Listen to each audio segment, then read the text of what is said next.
Hi friends, എല്ലാവർക്കും one clip PSC YouTube ചാനലിലേക്ക് സ്വാഗതം. ജീവിതത്തിൽ പല പ്രതിസന്ധികൾ വരും. അപ്പോഴൊക്കെ നമ്മൾ പറയുന്ന ഒരു കാര്യമാണ് ജീവിതം അവസാനിപ്പിക്കുകയാണ്, ഇനി മുന്നോട്ടേക്കില്ല എന്നുള്ളത്. അതേപോലെ തന്നെയാണ് ഓരോ എക്സാമുകൾ കഴിയുമ്പോഴും ഉദ്യോഗാർത്ഥികൾ പറയുന്നത്, ഇനി എന്നേക്കുമായിട്ട് PSC എന്ന് പറയുന്ന ആ ഒരു പരിപാടി അവസാനിപ്പിച്ച് പടിയിറങ്ങുകയാണ്. പക്ഷേ നിങ്ങളൊരു കാര്യം ശ്രദ്ധിച്ചിട്ടുണ്ടോ? ഇങ്ങനെ പറയുന്ന ഉദ്യോഗാർത്ഥികളായിരിക്കും അടുത്തൊരു എക്സാമിൽ ആദ്യത്തെ 100 റാങ്ക് ലിസ്റ്റിലേക്ക് വരുന്നത്. എന്തുകൊണ്ടാണ് പിന്നെ അങ്ങനെ പറഞ്ഞിട്ട് അവരവിടെ നിന്ന് ഇറങ്ങുന്നത് എന്നുള്ളതാണ് ശരിക്കും നമ്മൾ ആലോചിക്കേണ്ടത്. കാരണം എന്താണെന്ന് ചോദിച്ചു കഴിഞ്ഞാൽ, ഇപ്പോൾ LDCക്ക് വേണ്ടി തയ്യാറെടുക്കുന്ന ഒരു ഉദ്യോഗാർത്ഥിയാണെങ്കിൽ ഇന്ന് LDCയുടെ സ്റ്റേജ് 5 വരെ എത്തി നിൽക്കുമ്പോൾ ഇതുവരെ എക്സാം എഴുതിയ ഉദ്യോഗാർത്ഥിയാണെങ്കിൽ അവർക്ക് വ്യക്തമായിട്ട് ഒരു ധാരണ എന്തൊക്കെയാണ് ഇനി പഠിക്കേണ്ടത്, അതേപോലെ തന്നെ എന്തൊക്കെയായിരുന്നു ഞാൻ പഠിക്കേണ്ടത്, എന്തൊക്കെയായിരുന്നു ഈ ലിസ്റ്റിൽ വരാൻ വേണ്ടിയിട്ട് ഞാൻ എടുക്കേണ്ട എഫേർട്ട് എന്നതിനെക്കുറിച്ച് വ്യക്തമായിട്ട് ഒരു ധാരണ കിട്ടിയ ഉദ്യോഗാർത്ഥിയായിരിക്കും നിങ്ങളുടെ മുന്നിൽ ഇങ്ങനെ പറയുന്നത്, പഠിക്കാനായിട്ട് യാതൊരു മനസ്സുമില്ല, ഇനി ഞാൻ എന്നേക്കുമായിട്ട് PSC പഠനം അവസാനിപ്പിക്കുകയാണ്. അവരെ ഇനി നിങ്ങൾ കാണുന്നത് അടുത്തൊരു ലിസ്റ്റ് വരുമ്പോഴായിരിക്കും, ആദ്യത്തെ റാങ്ക് ലിസ്റ്റിൽ അവർ തന്നെയായിരിക്കും ഉണ്ടായിരിക്കുന്നത്. അപ്പോൾ നിങ്ങൾ ഒരു കാര്യം മാത്രം മനസ്സിലാക്കിയാൽ മതി, ജനറൽ കാറ്റഗറിയിൽപ്പെട്ട ആളുകളാണെങ്കിൽ 36 വയസ്സ് വരെയാണ് അവർക്ക് എഴുതാൻ പറ്റുന്നത്. OBC കാറ്റഗറി ആണെങ്കിൽ 39 വയസ്സ് വരെ.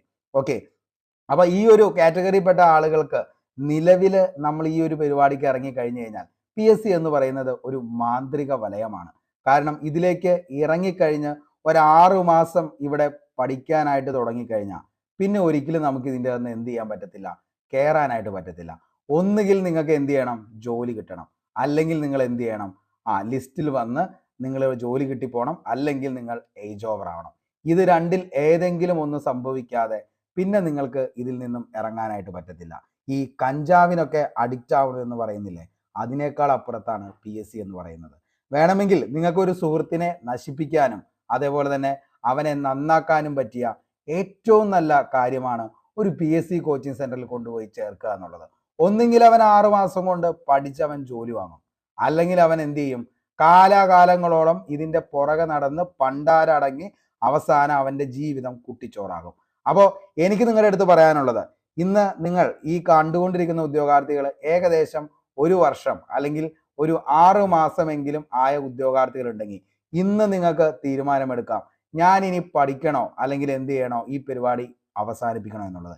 ഇനി ഈ ഒരു 6 മാസം കഴിഞ്ഞാൽ നിങ്ങൾക്ക് പിന്നെ ഒരിക്കലും എന്ത് ചെയ്യാൻ പറ്റത്തില്ല, ഇതിൻ്റെ ഒന്നും മാറാൻ പറ്റത്തില്ല. സത്യസന്ധമായിട്ടാണ് ഉദ്യോഗാർത്ഥികളെ പറയുന്നത്.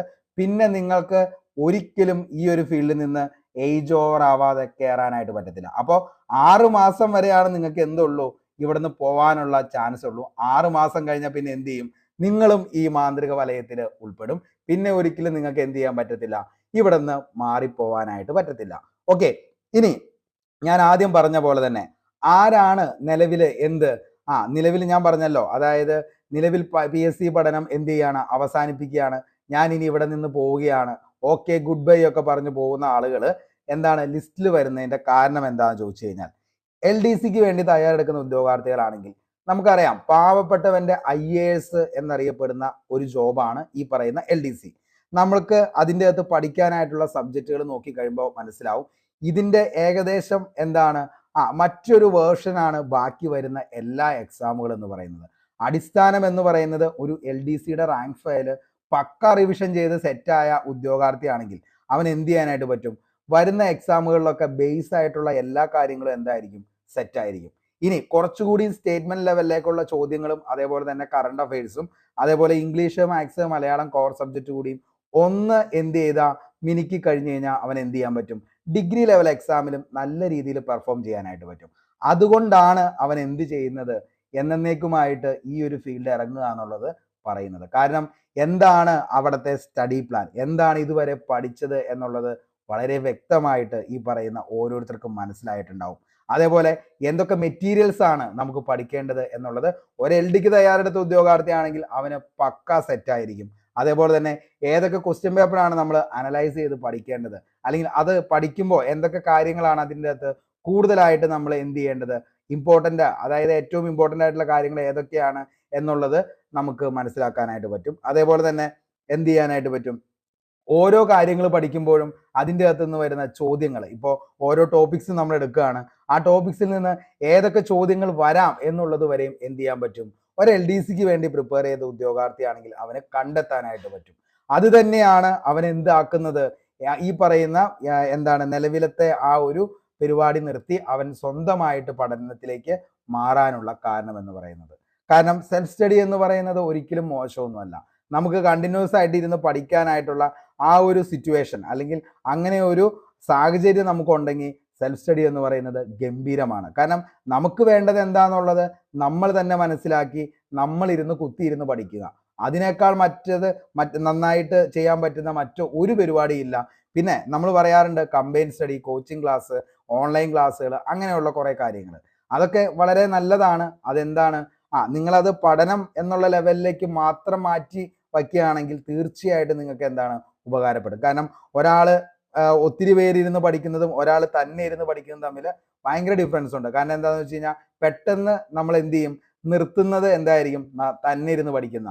പക്ഷെ 1, 2, 3 പേര് ചേർന്നിരുന്ന് പഠിക്കുകയാണെങ്കിൽ അതെന്ത് ചെയ്യും, നമ്മൾ മാക്സിമം കണ്ടിന്യൂ ചെയ്ത് പോകാനായിട്ട് ശ്രമിക്കും. ഒരാൾ പഠിക്കുന്നു, അത് കാണുമ്പോൾ തീർച്ചയായിട്ടും ഇപ്പുറത്ത് നിൽക്കുന്ന ആൾക്ക് കുശുമ്പ് തോന്നും, ഉറപ്പായിട്ടും അവനും എന്ത് ചെയ്യും, ഇരുന്ന് പഠിക്കും. അങ്ങനെ ഒരു കോമ്പറ്റീഷൻ മൈൻഡ്, ഒരു സ്പിരിറ്റ് ഉണ്ടാക്കാനായിട്ട് ആ ഒരു ലെവലിലുള്ള ഒരു സ്റ്റഡി നിങ്ങൾക്ക് ഉപകാരപ്പെടുന്നതായിരിക്കും. ഓക്കെ, അപ്പോൾ എനിക്ക് നിങ്ങളുടെ അടുത്ത് പറയാനുള്ളത് മക്കളെ മറ്റൊന്നുമല്ല, പഠിക്കാനായിട്ട് നിങ്ങൾക്ക് മനസ്സ് വരുന്നില്ലെങ്കിൽ നിങ്ങളൊന്ന് ആലോചിച്ച് നോക്കി. ഇത്രയും ദിവസം, അതായത് ഈ LDCക്ക് വേണ്ടിയിട്ട് നിങ്ങളുടെ കൂടെ നിന്ന നിങ്ങളുടെ ഹസ്ബൻഡ് ആണെങ്കിലും അതേപോലെ തന്നെ അച്ഛനാണെങ്കിലും അമ്മയാണെങ്കിലും ഭാര്യയാണെങ്കിലും അങ്ങനെ എല്ലാവരും നിങ്ങളിൽ പ്രതീക്ഷ അർപ്പിച്ച് നിങ്ങൾക്ക് നല്ലൊരു ജോലി കിട്ടിയിട്ട് വേണം എനിക്ക് എന്ത് ചെയ്യാനായിട്ട്, 4 ആളുടെ മുമ്പിൽ നിങ്ങളെക്കുറിച്ച് പറയാനായിട്ട്, അതേപോലെ തന്നെ എൻ്റെ മൊബൈലിൽ സ്റ്റാറ്റസ് ഇടാനായിട്ട് നിങ്ങൾക്ക് അഡ്വൈസ് കിട്ടിയ അല്ലെങ്കിൽ അപ്പോയിൻമെൻറ്റ് ലെറ്റർ കിട്ടിയ ആ ഒരു ഫോട്ടോ വേണം ഇടാനായിട്ട്, അതേപോലെ ആദ്യത്തെ സാലറി കിട്ടിയിട്ട് വേണം നമുക്കൊരു നല്ല ടൂർ പോകാനായിട്ട്, അതേപോലെ തന്നെ എന്താണ്, നിങ്ങളുടെ സ്വന്തം അച്ഛൻ വിചാരിക്കുന്നുണ്ടാവും എൻ്റെ മകൾക്ക് ഒരു ജോലി കിട്ടിയിട്ട് വേണം എന്താണ് 4 ആൾ കൂടി നിൽക്കുന്ന ഒരു സ്ഥലത്ത് പോയി എൻ്റെ മകൾക്ക് ജോലി കിട്ടി എന്നുള്ളത് അഭിമാനത്തോടു കൂടി പറയാനായിട്ട്. അങ്ങനെ കുറേ ആളുകളുടെ പ്രതീക്ഷകളും സ്വപ്നങ്ങളുമാണ് നിങ്ങൾ എന്ത് ചെയ്യുന്നത്, എന്നേക്കുമായിട്ട് എന്താണ് അവസാനിപ്പിക്കാനായിട്ട് പോകുന്നത്. അല്ലെങ്കിൽ അവരുടെ ആഗ്രഹങ്ങളെയാണ് നിങ്ങൾ എന്ത് ചെയ്യുന്നത്, തല്ലിക്കെടുത്തുന്നത്. ഒരു സുപ്രഭാതത്തിലൊന്നും ആർക്കും LDC കിട്ടിയിട്ടില്ല, സെക്രട്ടേറിയറ്റ് അസിസ്റ്റന്റ് കിട്ടിയിട്ടില്ല, സെക്രട്ടേറിയറ്റ് OA കിട്ടിയിട്ടില്ല. ഇനി അങ്ങനെ പറയുന്നുണ്ടെങ്കിൽ അത് നിങ്ങളുടെ അടുത്ത് വെറുതെ നിങ്ങളെ പറ്റിക്കാൻ വേണ്ടി പറയുന്നതാണ്. ഒത്തിരി കഷ്ടപ്പാടുകളും കുറേ കുറ്റപ്പെടുത്തലുകളും പുച്ഛങ്ങളും അതിൻ്റെ ഒക്കെ ആകെ തുകയാണ് ഈ പറയുന്ന സർക്കാർ ജോലി എന്ന് പറയുന്നത്. അപ്പോൾ അതിലേക്ക് നമ്മൾ എടുക്കുന്ന എഫേർട്ട് എത്രയാണോ അതിൻ്റെ റിസൾട്ടാണ് നമുക്ക് തിരിച്ച് കിട്ടത്തുള്ളൂ. ചില ആളുകളൊക്കെ പറയാറുണ്ട്, ഞാൻ രാവിലെ എക്സാമിന് പോയപ്പോൾ പട്ടി വട്ടം ചാടി, അല്ലെങ്കിൽ പൂച്ച വട്ടം ചാടി, അതുകൊണ്ടാണ് എനിക്ക് എക്സാം പോയി എന്നുള്ളത്. അതൊക്കെ വെറുതെ പറയുന്നതാണ്. നമ്മൾ പഠിച്ചിട്ടുണ്ടെങ്കിൽ നമ്മുടെ റിസൾട്ട് ആ പറയുന്ന ക്വസ്റ്റ്യൻ പേപ്പറിൽ നിന്ന് നമുക്ക് കിട്ടുന്നതായിരിക്കും. ഓക്കെ, അപ്പോൾ എന്ത് ചെയ്യുക, നിങ്ങൾക്കിപ്പോൾ ബേസ് ആയിട്ടുള്ള എല്ലാ കാര്യങ്ങളും നിങ്ങൾക്ക് മനസ്സിലായിട്ടുണ്ടാവും. ഈ LDCക്ക് വേണ്ടി തയ്യാറെടുത്തപ്പോൾ തന്നെ എന്തൊക്കെ കാര്യങ്ങളാണ് ഇപ്പോൾ കേരള ജോഗ്രഫി, ഇന്ത്യ ജോഗ്രഫി, അതേപോലെ ഇന്ത്യൻ ഹിസ്റ്ററി, കേരള ഹിസ്റ്ററി, അതേപോലെ തന്നെ biology, physics, chemistry, maths, English, Malayalam, അങ്ങനെ എല്ലാ സബ്ജക്റ്റുകളിൽ നിന്നും എന്തൊക്കെ കാര്യങ്ങളാണ് വരുന്നത്, അത് എങ്ങനെയൊക്കെ എനിക്ക് പഠിച്ചെടുക്കാൻ പറ്റും എന്നതിനെക്കുറിച്ചൊരു വ്യക്തമായിട്ടൊരു ധാരണ നിങ്ങൾക്ക് എല്ലാവർക്കും വന്നിട്ടുണ്ട്. അപ്പോൾ ഇനി ഡിസിഷൻ എടുക്കേണ്ടത് നിങ്ങളാണ്. കാരണം ഞാൻ ഇത്രയൊക്കെ പറഞ്ഞു, എന്നിട്ടും നിങ്ങൾക്ക് മോട്ടിവേഷൻ ആയില്ലെങ്കിൽ നിങ്ങൾ എന്ത് ചെയ്യുക, നിങ്ങൾ എന്നേക്കുമായിട്ട് എല്ലാവരുടെയും സ്വപ്നങ്ങളും നിങ്ങളുടെ ഏറ്റവും വലിയ ആഗ്രഹങ്ങളും എല്ലാം എന്നേക്കുമായിട്ട് അവസാനിപ്പിച്ച് ഏതെങ്കിലും പ്രൈവറ്റ് ഫേമിൽ പോയി അവിടെ പട്ടിപ്പണി എടുത്ത് ജീവിച്ചോ, ഒരു കുഴപ്പമില്ല. ഞാൻ അങ്ങനെയല്ലാട്ടോ ഉദ്ദേശിച്ചത്. കാരണം എന്താന്ന് വെച്ച് കഴിഞ്ഞാൽ എത്ര നാള് നിങ്ങൾക്ക് ഈ പറയുന്ന ടാർഗറ്റ് അച്ചീവ് ചെയ്യാനും അതേപോലെ തന്നെ ഈ പറയുന്ന ബോസിനെ പ്രീതിപ്പെടുത്തി നിർത്താനൊക്കെ എത്ര നാളത്തേക്ക് പറ്റും? അല്ലെങ്കിൽ ഇങ്ങനെ ടെൻഷൻ അടിച്ച് നാളെ എന്നേക്കാൾ പെർഫെക്റ്റ് ആയിട്ട് എന്നേക്കാൾ സാലറി കുറച്ച് വാങ്ങുന്ന ഒരാൾ വന്നു കഴിഞ്ഞാൽ എനിക്ക് ഈ ജോലിയിൽ നിന്നും പുറത്തു പോകേണ്ടി വരും. അങ്ങനെ എത്ര നാളിങ്ങനെ പേടിച്ച് നമുക്ക് ജീവിക്കാനായിട്ട് പറ്റും? അപ്പോൾ നിങ്ങൾക്ക് സ്വതന്ത്രമായിട്ട് ചിന്തിച്ച് സ്വതന്ത്രമായിട്ട് ജോലി ചെയ്ത് സ്വന്തമായിട്ട് നിങ്ങളുടെ ഇഷ്ടത്തിന് ജീവിക്കാനായിട്ട് നിങ്ങൾക്ക് പറ്റണമെങ്കിൽ നിങ്ങൾക്കൊരു ജോലി വേണം. ആ ഒരു ജോലിയിൽ നിന്ന് നിങ്ങൾക്ക് ഒരിക്കലും ഇറക്കി വിടാനായിട്ട് ആർക്കും പറ്റരുത്. അതേപോലെ തന്നെ എന്തുണ്ട്, കൃത്യമായിട്ട് നിങ്ങൾക്ക് ഒരു സാലറി കിട്ടുമെന്നുള്ള പ്രതീക്ഷ, അതായത് എല്ലാ മാസവും ഇന്ന ഡേറ്റിൽ 1-ാം തീയതി മുതൽ 5-ാം തീയതി വരെ സ്പാർക്കിലേക്ക് നിങ്ങളുടെ അക്കൗണ്ടിലേക്ക് കറക്റ്റായിട്ട് സാലറി കയറുന്നു. അതേപോലെ നിങ്ങളുടെ ആവശ്യങ്ങളെല്ലാം കറക്റ്റായിട്ട് നിങ്ങൾ എന്ത് ചെയ്യുന്നു, നടക്കുന്നു. നമ്മുടെ കയ്യിൽ എപ്പോഴും നമ്മുടെ ആവശ്യത്തിനുള്ള പൈസ കയ്യിൽ വരാതെ വരുമ്പോഴാണ് നമുക്ക് എന്താവുന്നത്, കൂടുതൽ ടെൻഷൻ ആകുന്നത്, കൂടുതൽ എന്ത് ചെയ്യുന്നത്, ദേഷ്യം വരുന്നത്. ഓക്കെ, അപ്പോൾ അതൊക്കെ നമുക്ക് കറക്റ്റായിട്ട് കിട്ടണമെങ്കിൽ ഒരു സർക്കാർ ജോലിയാണെങ്കിൽ നിങ്ങൾക്ക് വലിയ കുഴപ്പമില്ലാത്ത ലെവലിൽ എന്ത് ചെയ്യാൻ പറ്റും, ജീവിക്കാനായിട്ട് പറ്റും. അപ്പോൾ ഇതൊക്കെയാണ് ഈ ഒരു ജോലിയുടെ ഏറ്റവും വലിയ ഗ്ലാമറസ് എന്ന് പറയുന്നത്. അപ്പോൾ ഇനിയും നിങ്ങൾക്ക് എന്താണ് ഈ പറയുന്ന ജോലി വേണ്ട എന്നുണ്ടെങ്കിൽ എത്രയും പെട്ടെന്ന് ക്ലോസ് ചെയ്തോ. 6 മാസത്തിന് മുകളിലേക്ക് ആകുന്നതിന് മുമ്പ് എന്ത് ചെയ്യുക, ഇവിടെ നിന്നും പടി ഇറങ്ങിക്കോ. നിങ്ങൾക്ക് പിന്നെ വേറെ പ്രശ്നമൊന്നുമില്ല. നിങ്ങൾ എന്നാണോ പടി ഇറങ്ങിയത്, ഇതിൻ്റെ 1 വർഷങ്ങൾക്ക് കഴിയുമ്പോൾ നിങ്ങൾ ആ പ്രൈവറ്റ് ഫേമിൽ നിന്ന് ചിലപ്പോൾ ഇറങ്ങേണ്ട അവസ്ഥയിൽ എത്തിക്കഴിയുമ്പോൾ നിങ്ങളുടെ കൂടെ പഠിച്ച ആൾ സർവീസിലിരുന്ന് സാലറി വാങ്ങുന്നതും അതേപോലെ തന്നെ എന്താണ് നിങ്ങളുടെ കൺമുന്നിലൂടെ പോകുന്നതും കാണാനായിട്ട് പറ്റും. അപ്പോൾ അയ്യോ എന്ന് പറഞ്ഞിട്ട് ഒരു കാര്യമില്ല. അപ്പോൾ എന്ത് ചെയ്യുക, നന്നായിട്ട് പഠിക്കുക. കാര്യങ്ങളൊക്കെ മനസ്സിലായെങ്കിൽ എന്ത് ചെയ്യുക, നന്നായിട്ട് പഠിക്കാനായിട്ട് ശ്രമിക്കുക. അതേപോലെ തന്നെ ഇനി വരാനിരിക്കുന്ന സെക്രട്ടേറിയറ്റ് OA നിങ്ങൾ എന്താണോ ഇപ്പോൾ LDCക്ക് വേണ്ടി പഠിച്ചത് അത് അങ്ങനെ തന്നെ ഒന്ന് റിവൈസ് ചെയ്ത് കഴിഞ്ഞാൽ ഏകദേശം 893ഓളം എന്താണ് റാങ്ക്, അതായത് അഡ്വൈസ് കഴിഞ്ഞ പ്രാവശ്യം പോയതാണ്. മൊത്തം മെയിൻ ലിസ്റ്റ് കംപ്ലീറ്റ് ആയതാണ്. അത് നിങ്ങൾക്ക് കിട്ടാനുള്ള ചാൻസ് ഏറ്റവും കൂടുതൽ ഈ LDC പ്രിപ്പയർ ചെയ്ത ആളുകൾക്കാണ്. ഇന്ന് 55ഉം അതേപോലെ തന്നെ 50ഉം 60ഉം മാർക്കൊക്കെ വാങ്ങിയ പ്രിയ ഉദ്യോഗാർത്ഥികളെ, നിങ്ങൾക്കാണ് ആ ചാൻസ് ഏറ്റവും കൂടുതൽ. എന്താ വേണ്ടതെന്നുള്ളത് മനസ്സിലാക്കി നിങ്ങളെ തന്നെ എന്ത് ചെയ്യുക, തേച്ച് മിനുക്കിയെടുക്കുക.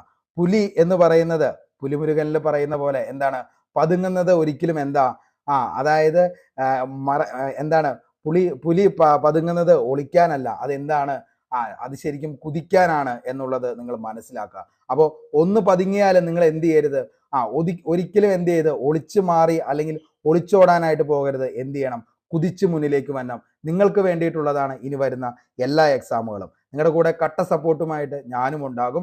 സെക്രട്ടേറിയറ്റ് OA അതേപോലെ തന്നെ സെക്രട്ടേറിയറ്റ് അസിസ്റ്റന്റ്, LGS അങ്ങനെ എല്ലാ എക്സാമുകൾക്ക് വേണ്ട മാക്സിമം എനിക്ക് ചെയ്യാൻ പറ്റുന്ന എല്ലാ കാര്യങ്ങളും നിങ്ങൾക്ക് വേണ്ടി തരും. അപ്പോൾ അതിന് വേണ്ടിയിട്ട് നമ്മുടെ ചാനൽ ഒന്ന് സബ് ചെയ്തേക്കുക. അതേപോലെ തന്നെ നമ്മുടെ ടെലഗ്രാം ചാനലിലും ഒന്ന് എന്ത് ചെയ്യുക, ജോയിൻ ചെയ്യാനായിട്ട് ശ്രമിക്കുക.